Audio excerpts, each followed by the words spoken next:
ኧረ መጡ ቀይዳመቶቹ መጡ ብሏል። ዘፋኙ ነው ያለው ጋይስ፣ እኔ አይደለሁምና ማለት ነው። መተዋል ሁለቱም ገጥመዋል። ከሰሞኑ እንግዲህ አንድ ላይ ሆነው ታርቀው ከሩቁ ሲተያዩ ፈገግታቸው ጥርስ በጥርስ ሆነው ሲመጡ አንድ ላይ ሲመጡም አንድ ላይ ሲሄዱም አንድ ላይ የሚባለው እንደዛ አይነት ነገር ነበር እና የምናየው ማለት ነው። ዛሬ ደግሞ እንግዲህ ሁሉ ነገራቸው ተቀያይሮ ፊታቸው ተቀያይሮ ምናምን ነገር እንግዲህ ሄርሚ ምሳት ጎርሳለች፣ ሩትዬ ምሳት ለብሳለች። በዚህ አጋጣሚ ሩታዬ ይመችሽ።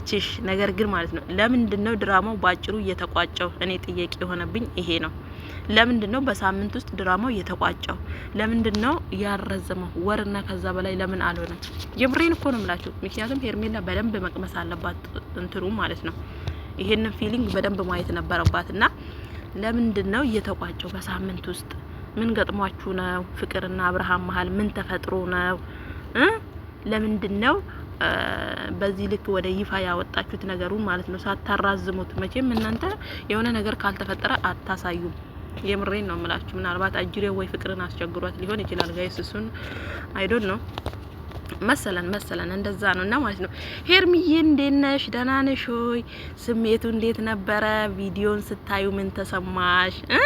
እኔ ሄርሜላን ነው በደንብ ጠይቅ የፈለኩት ጋይስ።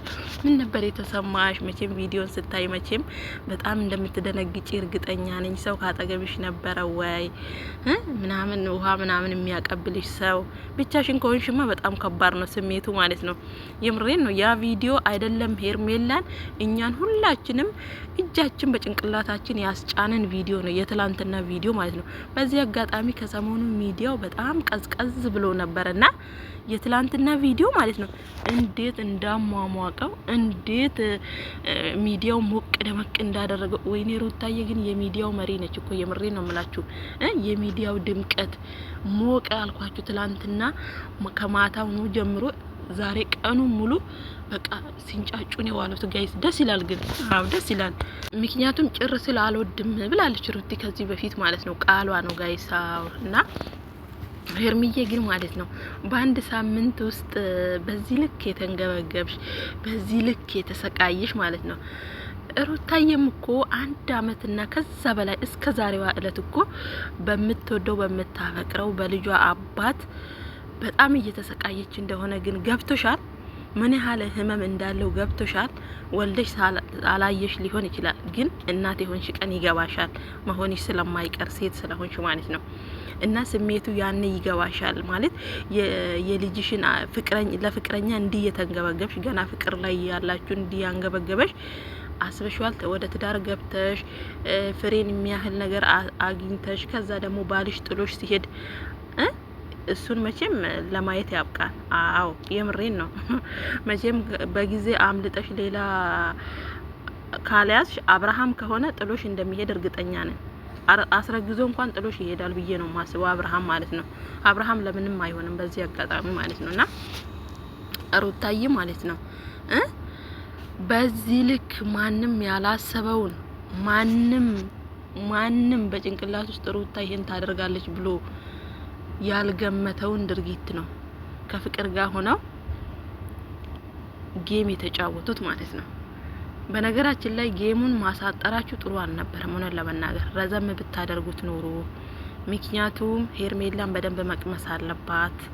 ገባችሁ? በአንድ ሳምንት ውስጥ እንዲህ በጣም ነው ያንገበገባት እኮ አንድ አመት ሙሉ ከርግዝና ተወልዶ እስከዚች ደረጃ ድረስ ለልጇ እንኳን ቁጭ ብላ ጊዜ መስጠት እስከምታጣበት ድረስ እኮ ያደረጋችኋት እኮ እናንተ ናችሁ ለመናገር።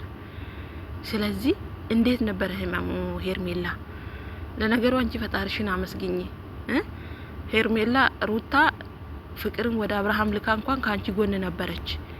ገባሽ? ዛሬ ላይ አስመሳይ ነሽ፣ እባብ ነሽ ምናምን እያልሽ የፈለግሽውን ነገር እንዳመጣልሽ ብትወረውሪባትም እንኳን ከጎንሽ ነበረች። ከነ ክፋቷም ቢሆን ጠቅማሻለች። ምክንያቱም ከጎንሽ ሆናለች። ብዙ ነገሮች ካንቺ ጋር በሰዓቱ ብትናደጂም እንኳን እሷ ካጠገብሽ ነበረች። ገባሽ አይደለ?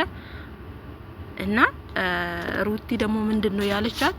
ትዳሬን ከከፍታ ወደ ዝቅታ ያመጣሽው አንቺ ነሽ። በትክክል የማይካድ ነገር ነው። የምሬን ነው የምላችሁ። ለዚህ ደረጃ ትዳራቸውን ያደረስሽ፣ የት ይደርሳሉ የተባሉትን ልጆች በዚህ ልክ አዋርደሽ፣ በዚህ ልክ የማይመጥናቸው ቦታ ላይ እንዲገኙ ያደረግሽው አንድና አንድ ማናት ከተባለ ሄርሜላ ናት። የምሬን ነው የምላችሁ፣ ሄርሜላ ናት። በእነሱ ህይወት ሄርሜላ ጣልቃ ባትመጣ ሰውን እግርና እግር ራሱ ይጋጫል። እነሱ በተጋጩበት ጊዜ እሷ ያቺን ምክንያት አገኘው ብላ በእነሱ ህይወት ጣልቃ ገብታ ሙጭጭ አልወጣም ብላ በዚህ ልክ ህይወታቸው ምስቅልቅል አወጣችሁ። ያንቺም እጣ ፋንታ ደግሞ ፈጣሪ ያስቀምጥልሻል። የፈለግሽ የዋህ ሁኚ፣ ንጹህ ሴት ሁኚ፣ ምን ሁኚ፣ በሰው ህይወት ንጹህ ሴት የዋንሽ የሚባል አማርኛ የለም። ደግሞ ሩታዬ ፈጣሪ ይፈርድ።